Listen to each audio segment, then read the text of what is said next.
Dans un instant, nous découvrirons des agriculteurs qui utilisent le web pour vendre leur bétail. Cela se passe en Côte d'Or. Nous partirons également près de Lille à la rencontre d'une entreprise soucieuse du bien-être de ses salariés et de l'environnement.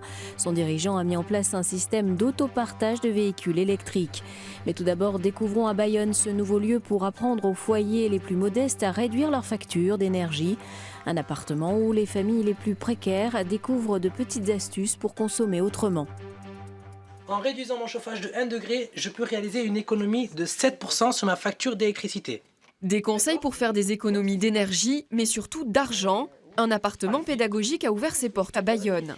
Un nouveau lieu pour accompagner surtout les familles en situation de précarité.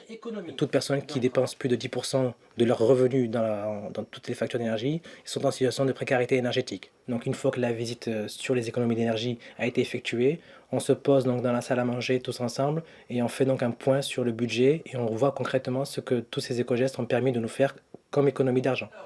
Un parcours ludique avec des recommandations dans chaque pièce pour faire baisser les factures d'eau, d'électricité ou de gaz, comme cette astuce pour réduire le débit d'une chasse d'eau. Donc je place 2 bouteilles d'eau pleines dans le réservoir. Elles permettent de diminuer le débit de la chasse d'eau d'un tiers. C'est la fondation Agir contre l'exclusion qui a reconstitué dans ses locaux cet appartement pédagogique. Donc un chargeur. Voilà. Sur lequel il n'y a rien de branché au bout, Voilà. ça consomme entre 0 et 2 watts. C'est ça. Bon, c'est vrai que j'étais au courant de ça, mais souvent je ne le faisais pas. Donc pour moi, c'est très important. Par exemple, les câbles de téléphone qu'on laisse brancher alors que le téléphone n'est pas branché, pour moi, c'est une économie qu'on pouvait faire. Cet appartement, où chaque geste compte, est ouvert à tous gratuitement. Il est situé dans le quartier des Hauts-de-Sainte-Croix à Bayonne. Coup de projecteur à présent sur une entreprise respectueuse de ses salariés et de l'environnement, le leader français de la fabrication d'enveloppes Pocheco. L'entreprise n'en finit pas d'innover pour limiter son impact sur l'environnement. 5 voitures électriques ont été mises à la disposition des salariés.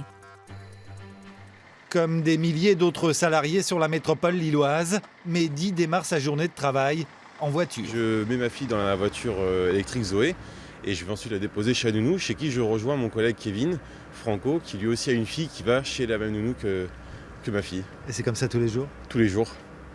Et ça fait 2 ans que ça dure.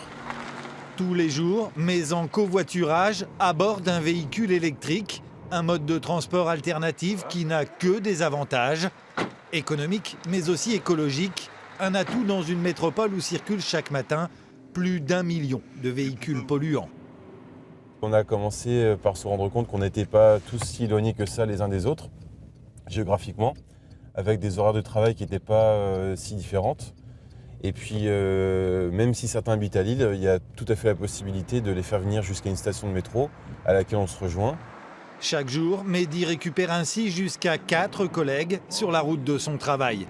Un trajet partagé qui permet de réaliser de substantielles économies dans une entreprise qui possède 5 véhicules électriques mis à la disposition des salariés. Réduire les frais, c'est possible en passant au covoiturage en véhicule électrique et, cerise sur le gâteau, on se recharge sur la toiture photovoltaïque de l'usine et non pas sur l'usine électronucléaire de Gravelines.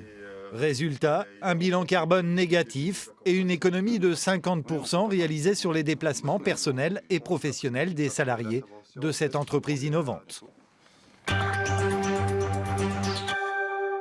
Internet et ses sites de vente en ligne séduisent de plus en plus les agriculteurs. Certains y vendent leur matériel, d'autres leurs troupeaux. Rencontre avec Frédéric en Côte d'Or. Cet éleveur est devenu un adepte d'un des sites marchands les plus connus en France. On peut remonter jusqu'à la Révolution pour découvrir que la famille Leschneau reste encore aujourd'hui une famille d'éleveurs spécialisés dans la race charolaise. Il y a 5 ans, Frédéric a tenté de vendre ses taureaux reproducteurs sur le site du Bon Coin, mais sans réponse à l'époque. L'an dernier, il a retenté et ça a marché avec tous les avantages de la vente en ligne. Le Bon Coin a l'avantage déjà d'être gratuit. Après, il offre la possibilité de mettre des photos, ce qui est toujours un argument supplémentaire. Et après, on a une partie qu'on peut renseigner, notamment mettre la généalogie de l'animal, des index, des critères techniques. Par contre, il reste toujours fidèle au marché aux bestiaux.